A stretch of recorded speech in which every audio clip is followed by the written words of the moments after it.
you from the 37th parallel on America's haunted highway.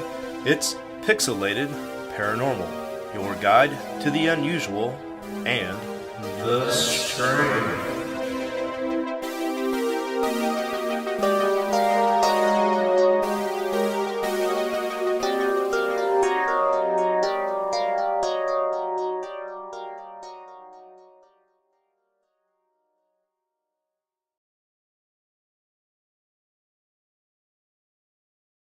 All right. Hey, what's up, everybody? Welcome back to Pixelated Paranormal. This is episode 344.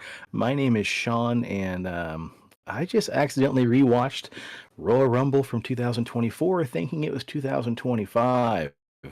That's right, folks. I watch wrestling. And with me, as always, is Preston. Preston, buddy, what's up? What's up, all you cool ghosts and goblins, you crocodines, crocodingas, Skeletor, Skeletorettes, and witches, and whatever else you want to be.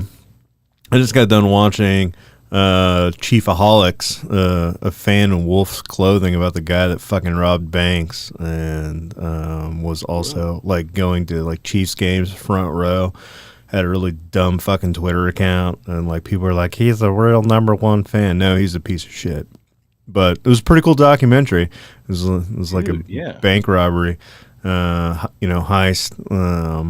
And then I'd like to point out, we had a new subscriber on Rumble that said that he liked our content, really solid, and that he enjoys seeing content like what we have. He's also a streamer. So thank you for that lovely comment. Back to the guy that left us 1 star on iTunes, go fuck yourself, because I was just thinking about it the other day. Do you know what, really, if you're going to say this guy's a douchebag, you could say, look, I got on the live stream and I watched these guys talk, and 5 minutes in, that one dude couldn't go 5 seconds without taking a puff on his vape. What a douchebag. Okay, earned. I get it. But to judge me by the sound of my voice, go fuck yourself, okay? Because some say that Billy Corgan does not have the voice of an angel. His voice doesn't bother me. I think he has a lovely singing voice, maybe a little high-pitched for some. But you should never judge somebody by the sound of their voice, only by their actions. That's what I got. Well, I think you got a good point there, man. Billy Corgan definitely does not have the voice of an angel. But you know what? Just keep being you, baby. It's been 9 years, coming up 10 this May, so I mean, I don't expect you to change too much now. Yeah, I'm not. Don't worry about it. We're still rocking a 5.0 over on Spotify, and we're good enough, we're smart enough, and gosh darn it, people like us. Yeah. I'd also like to point out that we don't do this for monetary gain. So, like some people are like fake as shit just so they can get the subscribers, so they can get that cheddar cheese. We don't give a fuck about any of that. Like, you know what? 5 subscribers, 10 subscribers, 20 subscribers. I don't fucking care. Just as long as you're like listening and enjoying the content, that's all I care about. Because otherwise, we're just going to keep doing what we're doing, because we really do this for us, not you. So just remember that. That's very true, man. Well, we had to take a little hiatus there for a little while because life gets in the way. And then tonight's episode is about UAPs, and there's been a lot of news lately about a lot of really shitty things happening with our air control and lots of plane crashes. So we wanted to take a little time off because it felt a little uncouth and disrespectful to talk about those things. But we're back, and we're going to get into it because lately a lot of folks have been asking us why we haven't been talking about the recent drone sightings that have been sweeping headlines across the nation. And that's a really good question. So on this episode, we're going to dive into the weird phenomenon of jellyfish drones, UAPs, and UFOs. And trust me, the title sounds a little weird, but pretty damn interesting. And we brought a couple really fun stories to share with you guys. So we've got military bases in the U.S. being visited. We've got U.S. bases overseas being visited. I've even got a story here from the Soviet Union back in the 70s. So lots of good shit. And and looking at the photos for tonight's topics that you downloaded from Reddit, years ago, I was driving back from my lunch break to work, and I swear to God, the thing that I saw flying in the air was very oddly shaped, and I'm like, either it's a really fucked up child's balloon from a party, or I saw a jellyfish UAP. And Damn, interesting. Okay. yeah. I don't know that I knew that story, but that's pretty fascinating. Real quick, I got to point out, I didn't mean U.S. military base in the U.S. I meant to say U.S. cruise line. But yes, more on that here in a second. So, well, I think it's really, really, really important to say that these drones have kind of died down a little bit, but there for a while, dude, from like November through the early part of January, these things were popping up everywhere, right? From New Jersey all the way to California, everywhere in between, all sorts of crazy stuff, man. And nobody really knew what they were, which is kind of why we didn't really talk about it, right? Like, we don't fucking know any more than the next person does. Were these things ours? Are they American militaries? Are they China's? Are they Russia's? Are they aliens, perchance? We don't really know. Theories are flying every which way about whether these are some kind of government psyop or perhaps some kind of foreign adversary just trolling us. Or maybe, just maybe, it's good old-fashioned alien invasion time. I think the oddest thing about this phenomenon over the last couple months was the fact that so two things. One, people that had their own personal drones that were trying to get them up in the air, that they were being shut down. So your drone itself has its own like little transponder code, and if you're flying over FAA regulated, airspace or whatever, the government can just go in there and just clack some buttons and crash your drone, and that was happening a lot. And then the government was releasing statements like, we don't know what these are, but it's illegal for you to shoot them down. So like, don't do it, or you're going to be arrested. And it's like, well, what the fuck? Look, if it's like China or Mexico or Russia or just any other fucking country, right? You think that we're in this really weird time in the world where like World War III could spark off from any of our neighbors because we're a bunch of dick bags. They're flying their drones over there. Like, technically, that's an act of war. So why the fuck can I not shoot it down? Like, guess what, guys? I'm doing you a fucking solid right here. I'm doing your work for you. And they're like, no, don't do it. But then it's like, well, do you not want me to do it because it's yours? Like, how much of my fucking tax money have you put into this fucking drone program? And then you're like testing it out. And you're like, we don't have any more money. We've already siphoned all the money off of you, cocksuckers. So please don't shoot it down because we don't know how we're going to build another one. Like, oh, yeah, I get where you're coming from, governments. Yeah, it's definitely interesting because, there were also reports of people whose drones were shutting off on their own if they got too close. People's cell phone programs they use, their apps to control the drones were getting fried to where they couldn't even sign into them if they happened to fly too close to these areas. It was pretty strange, man. It was really weird, but nonetheless, we've had a lot of bizarre, unexplained UAP and UFO sightings in the last 5 to 10 years, and it all just kind of muddies the water, right? Like, it's really murky, muddy water to navigate and try to point out what this is, because how many years ago was it when we had those weird, UAP objects floating over U.S. airspace, and the official report we got were that they were Chinese student air balloons that were non-piloted that were flying over U.S. airspace. Yeah, like they weren't fucking air balloons. That's like, fucking tell me they're air balloons is like the worst fucking story. Like, all you guys did was just like rehash Area 51 where you're like, it wasn't aliens, it was fucking midgets with leprosy that we put up in hot air balloons, weather balloons, to see how far we can get them up in the atmosphere. And they accidentally blew up, and we killed a bunch of midgets and we feel bad about it. It was aliens, all right? That's the dumbest fucking story in the world if you're just like, it was a fucking air balloon. Like, look, all I'm gonna say is we've done some dumb shit over the years where we're just like, ooh, we're running out of money and we have all this old technology. China, do you want it for trillions and trillions of dollars? And they're like, fuck yeah, we'll buy your broken shit. and they take it and they build it back better.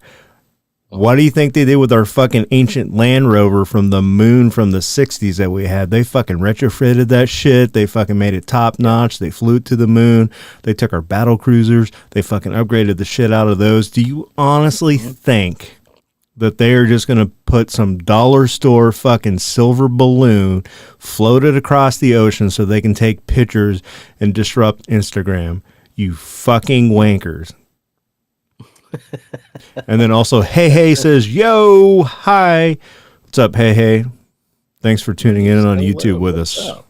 Yeah.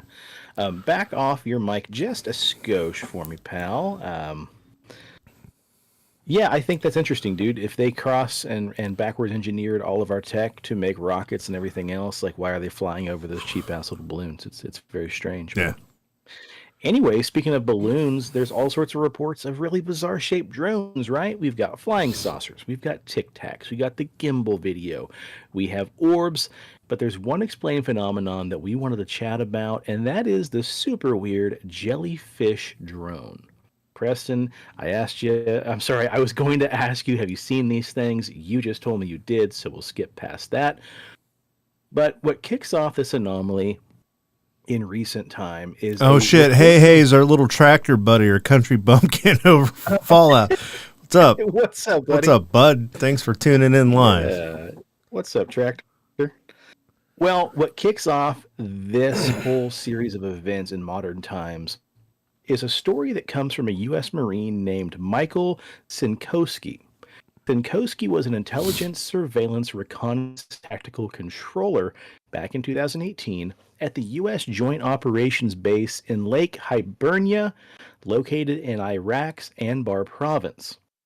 And Sinkowski says that while he was serving in the U.S. military back in 2018, the base he was stationed at was almost haunted by what a lot of folks were calling the spaghetti monster. But lucky for Sinkowski, there was actual surveillance footage of what actually people were referring to as this thing that had been seen countless times floating over the military base. He says the initial reports that he was hearing about involved this weird entity, where in regards to the video that was taken near the base back in 2017, soldiers didn't really know exactly what to think of this. Now, you can go on YouTube, you can find the video yourself, just type in UAP, UFO jellyfish over US base, whatever. You could type in jellyfish UAP, you'll find the video. What's up, Kathleen? Thanks for tuning in live and What's up, Kathleen? Watching us talk. Well, Sinkowski says the video is taken from an aerostat, which is a big balloon-shaped craft that looks a lot like a blimp. It's equipped with multiple cameras, and this blimp was stationed over the U.S. Army base as an added means of surveillance to keep a lookout for enemy threats. Well, in the video, Sinkowski claims that you can see this bizarre object just kind of lackadaisically floating over the base and its accompanying buildings, including several sensitive military installations. So, Presto, if you'd please, pop up that first photo from the video. Now, in the photo, you're real quick. We got another live watcher here, Titan over on YouTube, one of Tractor's friends. What's up, little buddy? Make sure you like and subscribe. Okay, continue. Yeah, what's up? Thanks for watching. In the photo here, you'll see this weird little shape kind of in the bottom right-hand corner. It looks almost like a devil or a little demon or a goblin. But what that is, if you watch the video, it's just weird anomaly, and it kind of just hovers over this base, and this surveillance balloon, pans the camera over and follows it for quite a while. Nobody knows what it is, but a lot of folks say it is the spaghetti monster, aka a UAP jellyfish drone. It looks like the Mrs. Swope is also watching and listening from work. Thanks for tuning in. Well, the footage itself is black and white, but the object's color seemingly changes quickly throughout the video. You can see the object getting lighter and darker and kind of fluctuating, which indicates the potential for a temperature change in the object itself, which is odd, because it's not really possible for any known objects to simply change temperature that fast, which apparently implies that either a camera artifact was added to the footage in post, or it implies some kind of heat signature management like a cloaking ability, which would then beg the question, if you have the ability to turn yourself, visible and invisible, why are you flying around being visible at all? Anyway, then after a little while towards the end of the footage, the object seemingly continues to fly off into the distance towards a lake, getting smaller and smaller, far enough away, and then poof, it disappears, which begs the question, did it simply go down into the lake water or disappear into the horizon? Sinkowski says it wasn't really posturing any kind of threat to them, and it wasn't like they had to take any kind of immediate action, but personnel on the base were taking it serious and they weren't taking any chances because such a strange and highly unusual nighttime encounter had to be reported. So they took the footage through the proper channels, and it ends up being this kind of ghost story on the base of this weird spaghetti monster creature that's seemingly kind of haunting the airspace. But Sinkowski also reveals that after the buzz of what happened spread through the base, he heard from a fellow Marine team member who said that he had seen multiple recordings throughout his duration of staying in Iraq, and these things would appear several times over the course of several years. Now, of course, the footage is grainy, and again, you can look at the footage on YouTube by searching Jellyfish UAP or UFO on YouTube or Google or whatever. Look for yourself as usual. I mean, it's definitely strange. It could also just be a smudge on the lens of the camera. But again, Sinkowski says his initial feeling was the smudge on the lens. I'm going to argue different here in a second, so finish before you go to number 2. Yeah, awesome.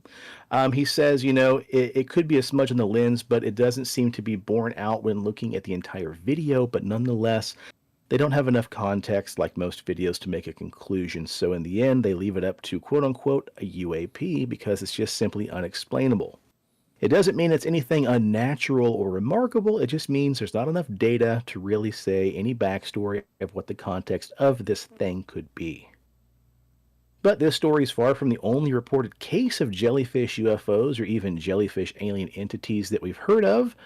So Presto, if you would, unless you have something to say before you post these photos. Yeah, your husband's an idiot. So, I said Mrs. Swope. My husband? Meaning you. He said, "What's up, Mom?" Because he's a moron. Because Well, you said Mrs. That's my mother is Mrs. Swope. Well, I meant the Mrs. Your wife, Mrs. Swope. Oh shit! Well, you know what? Yeah, I'm used to you referring to a wife as the wife. Yeah, the wife, the missus, the old ball and chain, whatever, dude. There's so many different ways to describe one's wife. Hey, there's some people that like that if their mom was their wife or their wife was their mom, but not me. No. Okay, Oedipus Rex, calm down. Anyways, so it must have been 2014, 2015. Mm-hmm. Before we started the podcast, I was, on lunch coming back from work. So I was driving down 21st Street on the northwest side of Wichita, and as I'm looking up, I'm coming in next to a stoplight, so I'm looking up, kind of like, out of my car, and out of the corner of my eye, I see this kind of object floating in the air. So I stop at the red light and I'm just kind of looking at it. I'm like, dude, what the fuck is that? And I've always had a hard time describing it because, like, I tell myself, like, dude, it's probably just a fucking Mylar balloon, right? Like, if you have somebody that's like, yay, Wichita, and then it gets so high up, it's floating up in the air, you tend to lose, like, definition, and then it just kind of looks like this black blob kind of floating there, right? You really can't tell anything. And so this picture right here, that is the closest thing I could tell you what I actually saw floating that day that I was coming back from work. Like, it kind of has that, like, silhouette of a chair almost, but then it has these dangling things, like, underneath of it. And so I saw this solid black thing floating above the sky, like over on the northwest side of Wichita. Yeah. But it wasn't moving. It wasn't moving like it wasn't moving like in a straight line. Or like, you know how sometimes like when somebody really releases a balloon, how it will kind of like, tip over, and kind of, It kind bloat. of wafts and kind of Yeah, rotates and kind of, yeah. this Uh-huh. was like just hovering, and then it would go a little bit. It might bob up and down, and then it was just kind of staying put, and it was moving very slowly. But it's like trying to figure out the shape of this thing. Like, you can't wrap your mind around it, because it's like, what the fuck am I looking at? Like, this has to be, like a balloon or something. Like, it's just so far up. Yeah. But then I look at this picture, and I'm like, holy fuck. That's what I saw. Like that, if I had to put my finger on it, and I had to say like balloon or whatever the fuck this is, I'm gonna go with whatever the fuck this is, because that's what I saw in the distance. However, 500 feet, couple miles away, bobbing up and down. That's what I Yeah. saw as far as the overall shape. So yours had like dangly, like Yeah. tentacle looking things. And Okay, interesting. and that's the thing that I'm just like trying to wrap my head around. I'm like, are those fucking balloon strings? Like, why are there so many? Is it like somebody put a balloon arch together and it got out of their way? But no, it had these little Sure. fucking little tentacles, and like Yeah. that's Weird. what it looked like. So I don't Well, think I know a lot of people I don't think it are was a smudge on the sensitive. camera. Okay, good. I know a lot of people are more sensitive these days to the environment and animal safety because there's all sorts of new policies and laws in place. At least there were. God knows what's going to happen tomorrow. But um, it was illegal in a lot of places for you to let go clusters of balloons because they were killing birds. They were landing in pastures, and cows and livestock were eating them. And animals were choking on strings, maybe people too. So like it became a pretty well-known fact, like you're not supposed to let go of balloons. But I'm glad you brought up the story of thinking you saw a balloon because Shayla and and I've told the story, years ago on the show, but back in like '04, no, this would have been like '06, '07, when we lived in the apartments over in El Dorado. Like there was that time we were walking on a nature trail and there's a clearing in the trees and you walk around the baseball diamond. So like it's a nice big clear empty, part of the sky, no buildings, no trees. And we looked over towards the south and saw like this weird like light gray semi-translucent ball kind of come up from behind the tree line that's way off in the distance. Then a second one comes up, a third one, and a fourth one. And I always called them anamorphic blobs because, like you're saying, like there's no clear definition. But I had used the term jellyfish back then because they were kind of the semi-translucent blob, and there wasn't like a clearly defined line. They were just like these weird, like somewhat illuminated balls. Anyway, they were equally spaced apart, and they were flying up at a very slow speed at about a 45-degree angle in a straight line. Once they hit a certain point in the sky, then the first one steadied out and went straight, and the second one goes straight, and the third one. So they went from being at a 90-degree angle to leveling out in a straight line, but it was like one by one. It wasn't like you took like a ruler and just turned it from 45 degrees to straight. They each leveled out and course corrected on their own. And we watched this series of blobs go for probably, 30, 40 seconds across the sky. Then we're having to, of course, turn and look and move our heads. We lose track of these things behind this big tree that's in our way. Then the light kind of like there's a big flash of light, and then you see a streak just fly across the sky. Sorry, my mouth is dry tonight.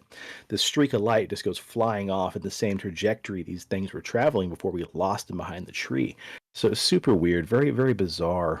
But yeah, I haven't really thought about that until you mentioned your jellyfish balloon thing. Yeah. But that's how I describe these lights, were like jellyfishes. Well, flash up that second picture, and folks, grab yourself a handful of salt because with a grain or two, these next two photos are going to be supposedly HD renderings of what these objects are that people are seeing and what this craft was flying over this base over in Iraq. The second photo Preston's putting up, photo number 3, is a cock-a-doodle picture. It looks a little too good to be true. It almost looks like some kind of Star Wars drone itself or droid, but you can clearly see anyway these things have a big bulb for like a head and then little dingly dangly tentacle things kind of hanging down below them. And these are your classic, jellyfish drones that people are seemingly seeing up close, or at least, enhancing the photos they're taking. Part of me wants to say poppycock because some of the, maybe a little AI was used. Who knows? But the next story I want to share popped up a little while ago about this cruise ship captain who says that she caught footage of another strange black jellyfish like object when she was taking video of a sunset during one of the cruises that she'd been captain of. Now, she says that due to how beautiful the sunsets can be over the ocean, and I concur, they're awesome, she had bought a drone with a camera on it to use to get pretty unique shots and videos of the cruises and sunsets they take. One night, she did her usual thing. She gets out a little drone copter, she sets it out, and while she's flying it around, just taking photos and video of the sun, a passenger comes up and says, "What's that?" And then the captain kind of looks over, and there's this gigantic black jellyfish thing flying right over top of the ship. And she said it travels directly above and right across the full length of the ship, going about 10 to 15 miles an hour. The captain says that during the evening, that evening, there was little to no wind, but this thing is just moving and grooving right on its own, just cruising right along. She said it floats past the stern of the ship, and after it travels on for about 300 to 400 meters, it casually descends downward and disappears right into the water. That's going to be photo number 4. Now, again, get your salt ready because this looks more like a black mushroom than anything else, but again, the thing was far enough away she couldn't get a nice crisp shot of it. But she says because it was so close to sunset, and the sun was going down, they weren't authorized to drop in a rescue boat after requesting the permission to do so because it was just getting too dark and they didn't want anyone to get hurt or lose anybody. So their hopes were diminished of actually going after this thing and trying to figure out where it went into the water. So it just disappears in the ocean. They have no idea what's going on or what it was. But what's odd is the people on Reddit, and yeah, we know, take that with a grain of salt as well, but people on Reddit said that they were able to stabilize the video, and analysts had actually reported 3 luminescent orbs also seemingly circling this jellyfish thing as it was traveling across the sky. But because they were so light, they couldn't be picked up on the contrast of the original video. But anyway, all this talk about jellyfish drones brings up 2 more really odd stories to even out this entry in Pixelated Paranormal. So now we're going to jump back in the Wayback Machine and travel to the 1970s over in the Soviet Union. At around 4 a.m. What's up, comrades? At around 4 a.m. on the 20th of September, back in 1977, multiple residents of Petrozavodsk in Russia witnessed one of the most bizarre UAP sightings ever recorded. According to official reports from the newspaper Pravda, people were getting up early, getting ready for work, when they witnessed an intensely radiant star, which looked like a shining jellyfish, slowly hovering across the sky towards Petrozavodsk, or Petrozavodsk. It's a hard Russian word. The report said that the strange illuminated object... if you took a sip of vodka or a gulp of vodka and then said it, you fucking nail it. Petrozavodsk. They said the strange illuminated object moved slowly overhead and cast off thousands of beams of radiant rays of light, which illuminated the city below, with some witnesses saying due to the amount of light rays coming down, it nearly looked like heavy rain.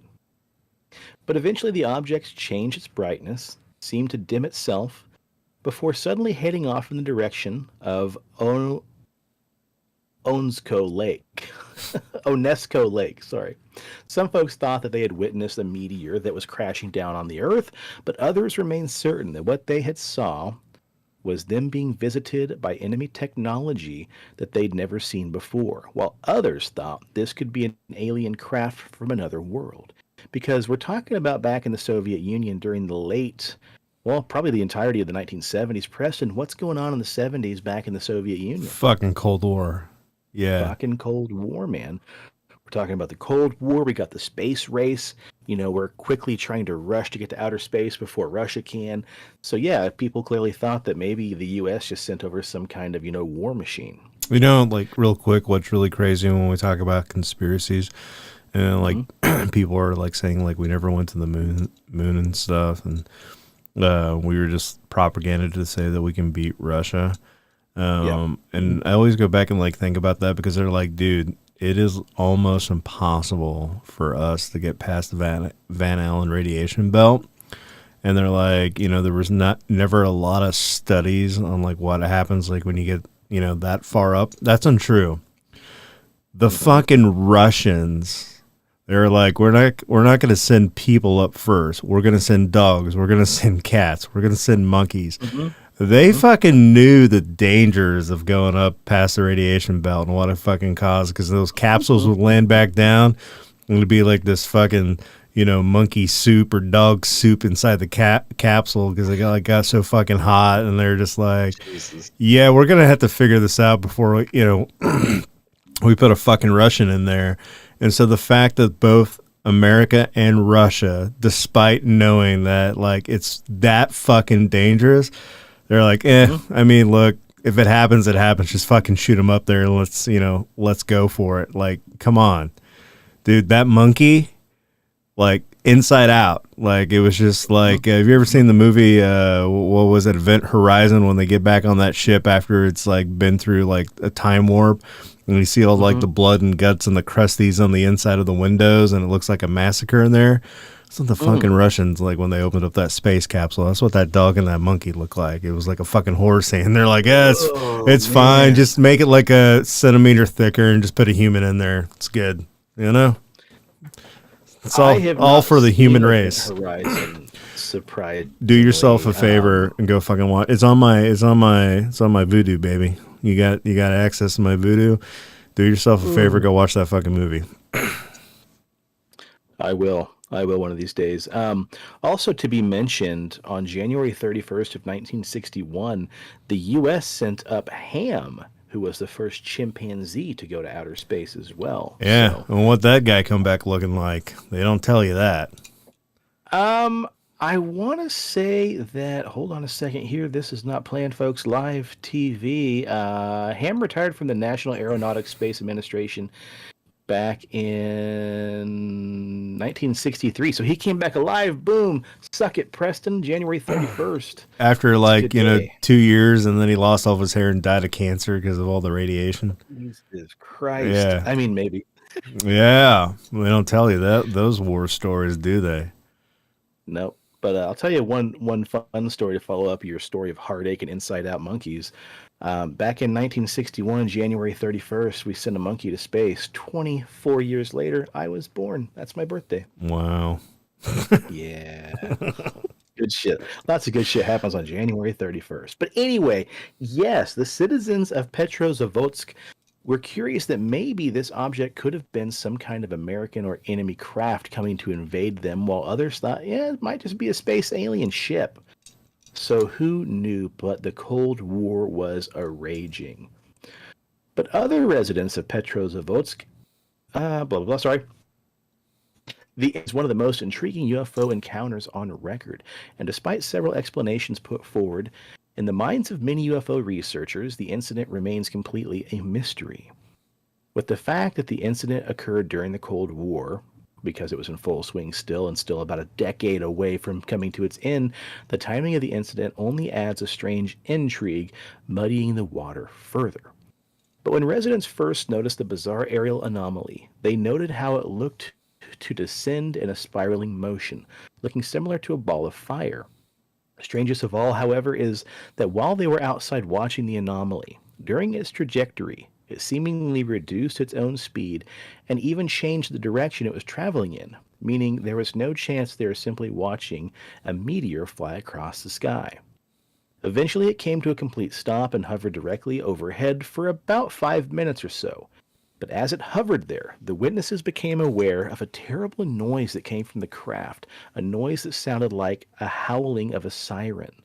Then the howling noise suddenly stopped, and the object began to move once more, heading towards the main center of town. One description of the object said it moved away and it looked like a reddish orange hemisphere surrounded by one especially bright area in the middle. And inside this nucleus like zone, there appeared to be what witnesses described many separate points of light like stars twinkling and disappearing. As soon as it moved away from that initial group of witnesses, it began to pulsate slightly, and then an obscure beam of light shaped like a cone suddenly shined out from the underside. A moment later, a second beam would be visible. Both beams remained for several seconds before eventually disappearing. Then things become a little more dramatic, but it makes you wonder, was this some kind of scout light or some kind of, probe trying to look for something like a spotlight? How much of As these? more and more, How many of these stories take place during the Cold War, or oh, dude, tons, man. in the 80s that you're going to talk about tonight? I should have prefaced. This is really the only one. This is the one that happens during the Cold War. So, I honestly, David Grouch, when he's done interviews, he said that he got himself in trouble because it wasn't that he was not allowed to talk about aliens being real and all the different things that what the government has as far as technology. It's the things that borderline national security that he's not allowed to say. And so, like, he'll tell you, like, the earliest one that he's allowed to talk about was when you have this UFO crash, kind of the beginning of World War II in Italy. And the Italians are like, I don't know, what the fuck do we do with this, right? And so they called in the Nazis, and the Nazis, like, crate it up, put it on a cart, Indiana Jones style, and, like, get it the fuck out of there. And so the Russians knew about it, the United States knew about it, but it wasn't tied to either one of us. And so, that's a clear one that we can talk about because it's not really infringing on national security. But you talk about these jellyfish UFOs, like, the Cold War officially ended, 1989?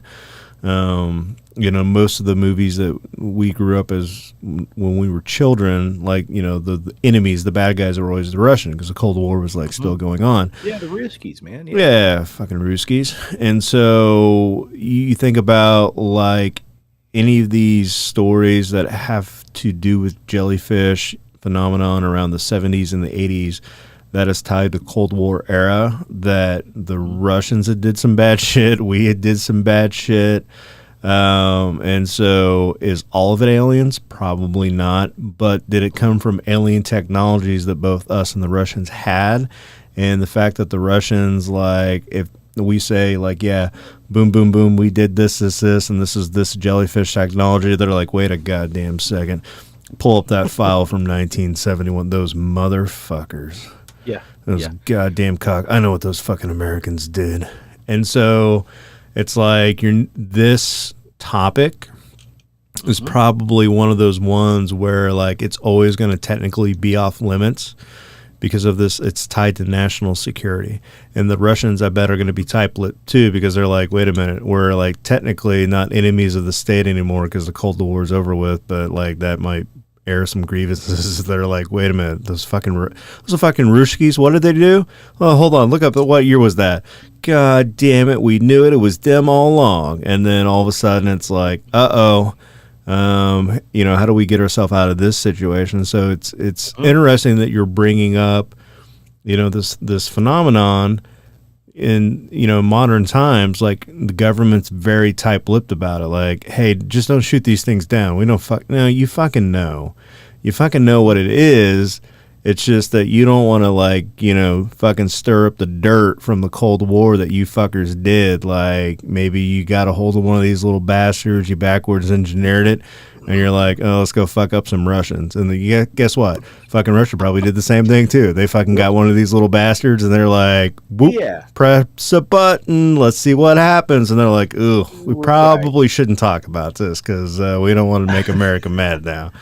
So, anyways, I think it's definitely ignorant to think that, like, the entirety of Earth and all its nations and all the continents, like, the U.S. government came out and said they retrieved non-Earth vehicles it's pretty ignorant for someone to think that only the U.S. gets visited by these things, you know? Because if you go back to 1940, World War II, you also had the what's it called, the Die Glock, which was Yeah, the the Nazi the bell. fucking Remember that shit? bell. Yeah.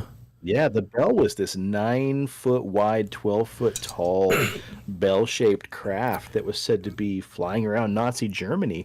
And that in and of itself was like an early Cold War of like, oh shit, like the Nazis might have this flying craft. Then mixed with the Foo Fighters that everybody saw, not the badass band with Dave Grohl, but no, the Foo Fighters, which they're named after, were also these anomalies and UAPs and UFOs and flying orbs of light that people would see back in World War II, both on the Americans and the Germans and everybody in between would see these anomalies in the sky. That mixed with the idea that the Germans have a fucking flying, Yeah. spacecraft of itself. Yeah, it's bonkers, dude. It's Look, bonkers. government, if you're listening, because you probably are, I don't give a fuck about these jellyfish. Like and subscribe. Well, yeah, first Leave of a all, review. like, subscribe, leave a review. I don't give a fuck about these jellyfish. Okay, you want to come forward and tell us about it. You don't want to tell us about it. You just say you don't fucking shoot them down. Gravy. Okay, I don't care. But here's the real story that I want to know. So toward the end of World War II, we were kicking ass, taking names and chewing bubble gum. Back off your mic just a bit. You get so into it. I get so right I just go right in there. Then I just hear a grumble. So we get up to the crow's nest, okay, and Okay. we see this fucking bell-shaped thing, Mhm. and some high-ranking Nazi officials, some fucking cult leaders, they get inside this bell, bada bing, bada boom. There's a light, there's a flash, and the thing disappears. They'd set off explosions in the tunnels underneath, so we can't get to anything. First level, before you get into the actual cave, like all the fucking scientists and guards had a bolt to the head. We don't want them talking. Okay? And so we're like, what the fuck? You fast forward to like 1972, 1973, upstate New York, Pennsylvania, out in the farmlands. There's a little quiet country town. One night, there's a giant flash in the sky, and then this farmer finds this giant fucking gold-shaped bell in his field. It's got some hieroglyphs on it. It's got some fucking Nazi symbols on it. And next thing you know, the U.S. government shows up, and they load it on the back of a fucking truck, and it disappears, and that's the only time we hear that story. There's no follow-up. The government told the farmer, don't you fucking talk about it. We'll kill your fucking cows. We'll kill your kids. We'll kill your wife. We'll kill the chickens. We'll just blow this fucking town apart. Don't you say fucking shit. And the guy's like, okay. We'll kill the chickens. We'll smash all the eggs. We'll smash all the eggs. And we'll get them fucking ducks too. You just keep your fucking mouth shut. Do you still have ducks, by the way? I still have ducks. Nice. Okay. Yeah. Go on. Time traveling Nazis. Fucking guarantee you it was time traveling Nazis. Look, can you imagine? You're fucking, you're leading the Third Reich. You're over a fucking cult, and you're like, we're going to the fatherland. We're gonna go fucking outer space. We're gonna land home. Blah blah blah. These fucking Yanks ain't gonna get us.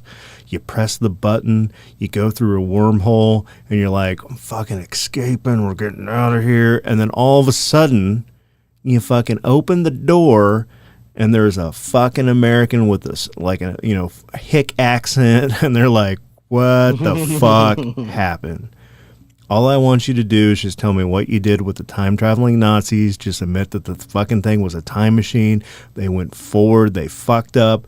I don't give a fuck about what weird backward deals you did with other aliens, with Roosevelt in 1941. I don't care about the Jellyfish UAP. I don't even fucking care about Eisenhower. It would have been Eisenhower. Yeah. Whatever. I don't fucking care. I don't even fucking care about all the crooked shit that you and Russia did to each other in the 70s with backwards alien technology. I only want to know, what the fuck did you guys do with the time-traveling Nazis? So if you're listening, just answer that question. Just holler at your boys. Just holler at your boys. I'll sign like a NDA agreement. You can threaten to kill my ducks and my chickens. I get it. I don't have to tell anybody else, but I just want to know. I don't even care about JFK anymore. I just want to know about the time-traveling Nazis. So please, holler at your boys. Good God. Yeah. The tangents on tonight's episode, man. Well, Brought to you by Cayman Jack's Blue Agave Margaritas. is that what it is? Yeah. Oh, wow. Yeah. Well, Cayman Jack, you owe us some money now. The first one's free. So Yeah, anyway, first one's free. Motherfuckers. Back to Russia. You got this thing flying over. It's a big ball of light. It's got two of these searchlights beaming down on the entire city.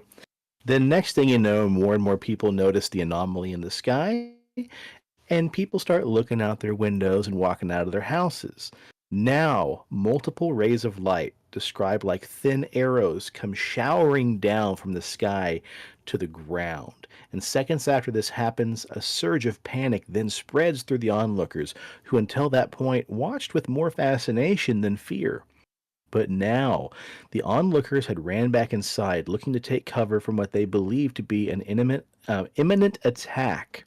Some people flung themselves on the ground and covered their heads. Then there were rumblings among the local population. Intimate attack. We're going to get you with the lube. The jellyfish goo, baby. Get ready. More like radiation burns, but there were rumblings among many locals now saying that it was imminent that they were being attacked by the arrival of an American nuclear attack. The more the onlookers watched the display, however, despite their fear, the more details they noticed. The object now had the appearance of a huge jellyfish, approximately 300 feet across, with golden tentacles that shone in many beautiful colors. What's more now is clear that the strange beams of light had a curve to them, much like the tentacles of a jellyfish or an octopus. What's also of interest here is, at least according to the report of TASS journalist Nikolai Milov, was that many people looked incredibly ill in the following minutes and days after the incident and apparently felt pretty sick for hours. Some of the witnesses spoke to Milov claimed they could feel some kind of electric current surging through their bodies when those arrow-like lights had appeared showering from the object. Even stranger though is that where these lights would touch the ground and sometimes on some windowsills, they left small burnt round holes. The craft descended Jesus, hold on. The craft descended downward a little more, then moved onward and suddenly settled in midair once again, now a short distance away to the near harbor. The closer it had gotten, the brighter the object had appeared and was now so bright that many of the witnesses had to shield their eyes in order to keep viewing it. But again, things get stranger. Multiple residents saw bulb-shaped objects detach themselves from the main craft and set out, floating over the rooftops of local houses and buildings, as if performing some kind of reconnaissance mission. And it continued to do this for several minutes before returning to the main craft. Some witnesses claimed that it disappeared into an opening in the underside, perhaps suggesting some kind of remote-controlled drone. Following this, according to statements given to Yuri Gromov, the director of the meteorological station of Petrozavodsk, the object gradually assumed the shape of an elliptical ring. It then began moving once more, heading to the bank of nearby clouds in the direction of Onesko Lake.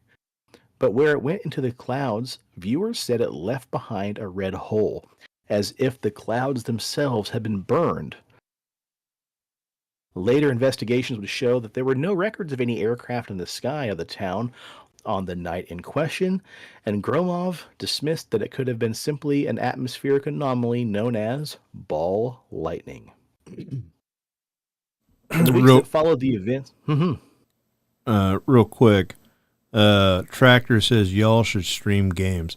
Buddy, we don't stream games because this is a moment in time to where we can share history, folklore. We can better your understanding with your place in the universe. You gain a little knowledge, you get a little something, you learn a little bit more. You don't get to learn any of that with video games, right? Yeah. Video games are just mind-numbing activity to just help you get you through the day. We're trying to better your understanding of life, the universe, and everything. Mm-hmm.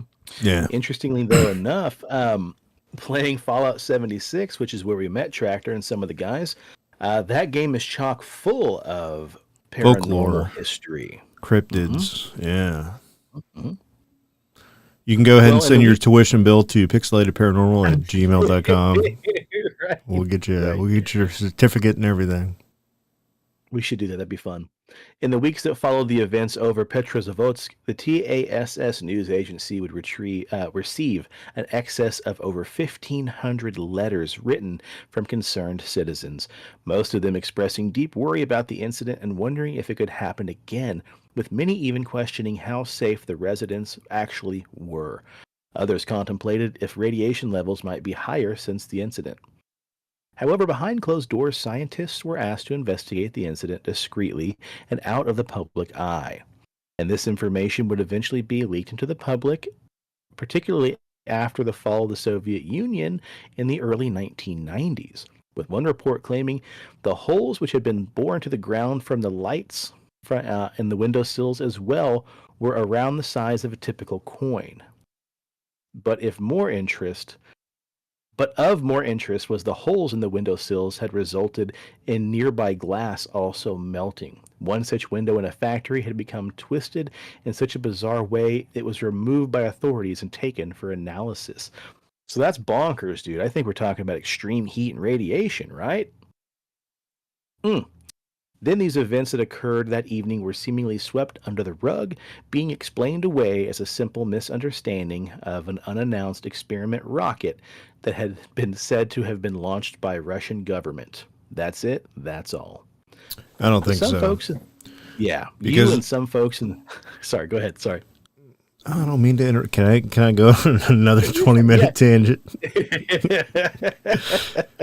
So Give me the abridged version of whatever you're about to say. yeah, so you had the Tunguska event, right, where that meteor Big got- old meteor flies down. Big Boom. old crater. Yeah. Shockwaves felt for miles. Yeah. So like in the 70s, Russia sent a bunch of scientists out there to go like figure that the fuck out, like. And they turned inside out like Event Horizon. No. So they're like out there in like the swampy like marsh area or whatever, and they start coming across like these brass domes, like metal like iron domes, and they're How big were they? I mean they look like bunkers basically, like you think like military bunker like big. Like you can actually like go in them, and like they went underground, and they're like, dude, what the fuck are these doing out here? And they're like, these don't look like they're modern. Like it's not something like we fucking built like 10 years ago, and they've just been out here like wasting away. Like these things are like really fucking old. And the story reminds me of this because they, as they were there, they were like trying to break in these things. Radiation, like they had little Geiger meters with them, and they're like going the fuck off, and they're like, holy fuck, we're getting radiation sickness, this is bad. And then they reported that there was some type of aerial phenomenon that they weren't sure if it was another comet, if it was another meteor, and basically this thing lifted up out of the swamp, opened up, and it was like almost like a mushroom in shape. And then this beam of light, like this, almost like a jellyfish, right? Like this glob shot out from it, hit the object floating in the air, and just fucking exploded. And then the whole thing went back, like closed up, and then sunk back down under the marsh. And the scientists wrote a whole paper over it, got it, published or whatever. And it's been in like, the Russian files for God knows how long. And basically, they just said that there was some underground defense complex that was built by somebody, they don't know who it was, that was made for aerial defenses, for comets, meteors, and maybe like UFOs. But the way they described it was everything Comets, meteors, maybe space aliens. Space aliens. I'm going to throw that in there. But everything was described as being very organic. Like it just didn't shoot out a laser beam, but it was like this glob of light shot from this mushroom-shaped thing. And so maybe that's what happened or caused the Tunguska event, was it sensed this meteor coming down, It kicked its defenses and it shot out this like jelly glob, exploded the meteor above air, and that's what laid waste to the Tunguska area. And then like you don't hear about it ever again. But you're thinking like I've never heard of it before this episode. you're thinking this where they're like high heat, all these rays, radiation. Like wonder if something was approaching, and that part of the world, this defense mechanism grid that's still active that the Russians like have no idea what it is, took effect, and the people in the town like fucking got radiation burns from it. Like they probably were being visited by aliens, or maybe it was another meteor strike, and it's just like boom, jellyfish, jizz glob, and then it just burned the whole town. Gross. Yeah. Hey, if it works, it works. It works. Don't knock it, Dude, that's bonkers. I've never heard of that before. Yeah. Huh. Well, Preston and some of the UFO community would perhaps be suspicious of such a conclusion that everything was just swept under the rug and it was just, people witnessing a rocket that was, shot out of Russia. Because there does seem to appear to have been a rocket launch in that morning, which was set in motion around 4:03 a.m., 2 minutes before the residents in that town noticed the bizarre aerial display. But this took place, in addition to that, in Plesetsk, around 200 miles away from Petrozavodsk, a spy satellite, Cosmos 5. Jesus, man. Sorry, let me start over. There does appear to have been a rocket launch on the morning in question, which was set in motion around 4:03 a.m., 2 minutes before the residents of the town first noticed the bizarre aerial display. Then in Plesetsk, 200 miles away from Petrozavodsk, the spy satellite Cosmos 955 was also launched. However, when the possibility of the satellite being the cause of what the residents of the town had witnessed, it appeared unlikely at best. So the launch was unlikely to have been what had given the appearance of a jellyfish-like object, and it certainly would not explain why the object appeared to get larger and even come closer before hovering in place for several minutes, then, of course, moving off once more. It also wouldn't satisfactorily explain the tentacle-like light beams that were witnessed by multiple people. Perhaps most of all, it wouldn't offer an explanation of the many holes and melted glass and window frames this thing also left in its wake. But then there's also a bizarre aerial phenomenon that occurred in Finland that adds a little more credibility to the actual UFO that had happened in Russia not being something simple like an unidentified rocket. According to official records, between 3:06 a.m. and 3:10 a.m., a bright ball of fire was witnessed by police officers in Helsinki, which is the capital of Finland. The glowing orb-like object hovered over the airport for just under 5 minutes before heading east. Even more amazing here is that the radar operators that control the tower of Helsinki Airport also noticed the anomaly. Around 20 minutes later, another witness in Nomeveho, which is around 20 miles northwest of Petrozavodsk, saw the same bizarre object through his telescope. He would state that the lens-shaped object appeared to shine in a violet color. It also appeared to be surrounded by shining rings of light and a bright pulsating ray coming from what appeared to be the tentacles of a jellyfish. 10 minutes after that, around 3:30 a.m., several fishermen in Onesko Lake reported seeing a bright light moving through the sky. The object was unlikely anything they had ever seen and appeared to be surrounded by a strange haze. Then at 4 a.m., several employees of Pulkovo Observatory witnessed a ball of fire moving across the sky, while at approximately the same time, a pilot flying a passenger plane from Kiev to Leningrad also witnessed a strange fiery object. As the object disappeared, out of sight from Petrozavodsk, many people witnessed it moving across the sky, with several in Polovina reporting to see clouds suddenly light up as if light was traveling through them and making them glow from within. So what exactly was this object that witnesses saw in Petrozavodsk in the early hours of that September morning back in 1977? Although suggestions that the residents of the town witnessed the after effects of a rocket launch are perhaps not as suspicious as we might think, we still have to highlight that most of the people describe something a little more out of the ordinary.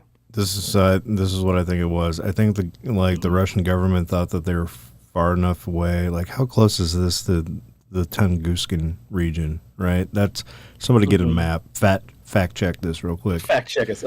I think that probably like they thought they were far enough away that they could launch this rocket safely, and it wouldn't wouldn't send off the ancient alien defense grid, and they were wrong. They popped that rocket up in outer space, and this fucking thing is like, fuck you, motherfuckers, and it blew it right the fuck up. It's a good question, man, because it definitely took place in Russia, Mm-hmm. right? But the Tunguska event took place in 1908. Yeah, but here's the thing, though. They discovered that this grid system, defense system, has been there for ages, so they knew that it was there. So my question was, how close is this town, or where this rocket launch was? How close is it to the Tunguska area? Because it could have, if it was close enough, it could have set off that defense grid system again, because it's like powered. Okay, I see what you're saying. Yeah, It's been powered. They knew it was like giving off radiation. They knew it had power to it. Maybe they just thought like, oh, it's 40 miles, 50 miles, 100 miles away. Like, we should be good. They hit the launch button, and this ancient system was like, dude, fuck you guys. Like, I'm blowing this the fuck up.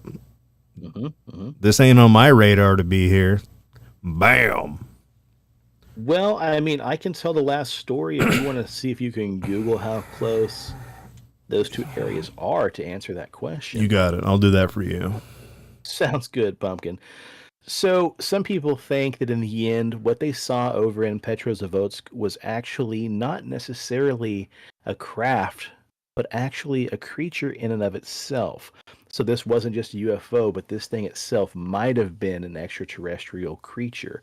Preston, did you ever watch the movie Nope by Jordan Peele? Nope. Damn. Okay. Well, you need to check that Okay. out, as well as anybody listening and I'll- watching. Fantastic.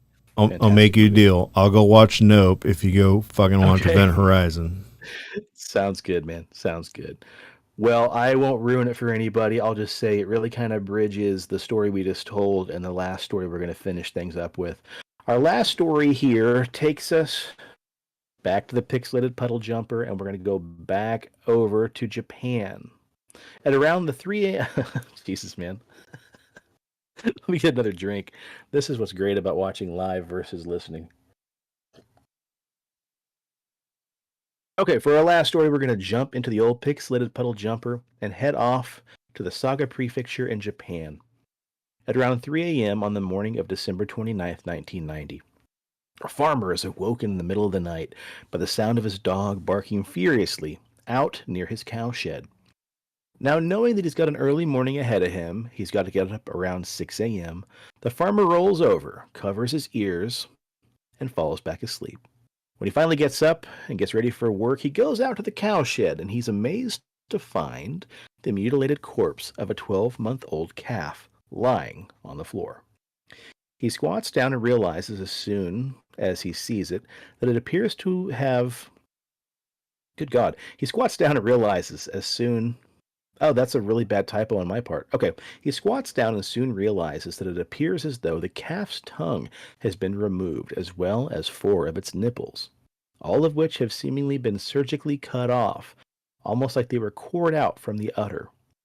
But oddly enough, the farmer notes that it doesn't seem to have any trace of blood on the floor, making him think that this thing may have died without even putting up much of a struggle. Confused, without any idea of what happened, the farmer chalks up his losses, and nothing else bizarre like this happens again. Well, at least not for 2 more years. Then again, on January 4th of 1992, the farmer is again woken up by the sound of his dog furiously barking yet again out in the yard in the middle of the night. Now, the farmer's not taking any chances this time because he remembers the weird anomaly that took place back in December of 1990. He gets dressed, rushes out, and again in his cowshed, he pulls the door open and notices a strange white object this time. He says it was almost like a jellyfish hovering in midair. The object drifted outside, around the corner of his vantage point, and then disappears, And again, just like before, the farmer notices once again there's a cow lying on the floor, this time not dead, just with a badly broken leg. The farmer would never go on to see this jellyfish like creature ever again, but he had to wonder if maybe, just maybe, the same creature had been what mutilated his calf 2 years prior. Boom, boom, boom, bang, bang, bang. Preston, what do you got, man? Were you able to find out how far away these two places were? No, because all the maps don't actually show like the region. Okay. But it says the following are some alleged sightings of unidentified objects in Russia. So we do have the Tunguska event in 1908, the whatever you just said phenomenon in 1970s. Yeah, in 1977, the Yusov in Soviet Ukraine, 1982, the Vorsnif UFO incident in 1989, the Sosovo explosions were two mysterious explosions which occurred April 12th, 1990, and July 8th, 1992, equivalent to 25 tons of TNT. And there was an odd crashed titanium object described as a UFO fragment in the vicinity of Ortrandovske in early 2012. Huh. Well, lots of weird shit going on in Russia, apparently. Yeah. Mm-hmm. Well, I'll see if we can't figure that out between now and our next episode and maybe do a little follow-up if they were remotely close to each other or not. But, yeah, good shit all around anyway. Well, folks, we're well over an hour into it, so it's a pretty good time to pull the plug, and we've also ran out of stories to tell this episode. But I want to give everybody a little heads up. Next week, we're going to be recording on February 15th. The night after Valentine's Day, and y'all know what that means. It's time to bring back Smut. Pixelated Paranormal After Hours. Like, yeah, you nailed it. Some smut. I'm not going to spoil anything, but we just going to say, I hope you all like dolphins. That's it. That's all. Now remember, of course, on After Hours episodes, it's going to get nasty. It's going to get dirty, perverted, vulgar, and everything else. So, maybe if you're under the age of 18, don't listen, don't watch live because things get pretty dirty and crude. But it still has to do with things that are out of the ordinary and paranormal with a little bit of a little dirty, a little perverse swing on things, I guess is how you'd say it, right? Yeah. Sweet. All right. Well, if you guys are watching on YouTube, please like and subscribe. Follow us over on Instagram. We are at PXL Paranormal. On Facebook, we are the Pixelated Paranormal Podcast. Preston, got anything for me? Need a beard, want a beard. Do you want a beard that's not going to be like unidentifiable? Like nobody's going to know, like, are you fucking jellyfish? Are you fucking balloon? Nice. And like, where the fuck you from, dog? Is that a fucking Russian beard? Is that American? Like, what's going on? Go over to Big Dob's Beard, BigDobsBeardBomb.com and use promo code PXLPARA for 20% off your order and pick yourself up some scents like bay rum, fresh, citrus, mint, classic, and sweet tobacco. Get it all, get it at Dobbs, put it in your face, and have a beard that's a beard of legends. Like, people are going to make no mistake when they look at your face and be like, dude, that guy fucking rocks. That's all they're going to say. And that's all they need to say. Get it all. Get it at Dobbs. That guy rocks, and he's definitely not a jellyfish. Definitely not Also, a jellyfish. In the Wichita area, stop by, see our dear friend Leslie and the rest of the gang over at CD Trade Post, Pawnee, and Seneca, and then check out paranormal.cafe. Cool. All right. Well, I'm glad to be back. Had a little break. It's good to be back in the saddle. I'm going to raise this glass of watermelon flavored liquid IV because I think I'm dehydrated, and I'm going to say cheers to the weird shit in the world and those of us that love to talk about it. I'm going to raise my Cayman Jack and say, stay spooky and stay on the paranormal highway. The cast at Pixelated Paranormal would like to thank you for listening to this week's episode. Pixelated Paranormal is here to tell you tales of the fantastical, the strange, the unknown.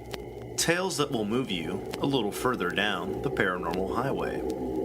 If you'd like to share your own listener story, we would love to hear it. email us at pixelatedparanormal@gmail.com. Again, that's pixelatedparanormal@gmail.com. We'd really love to hear from you. Again, thanks for listening to this week's episode of Pixelated Paranormal, your guide to the unusual and the strange.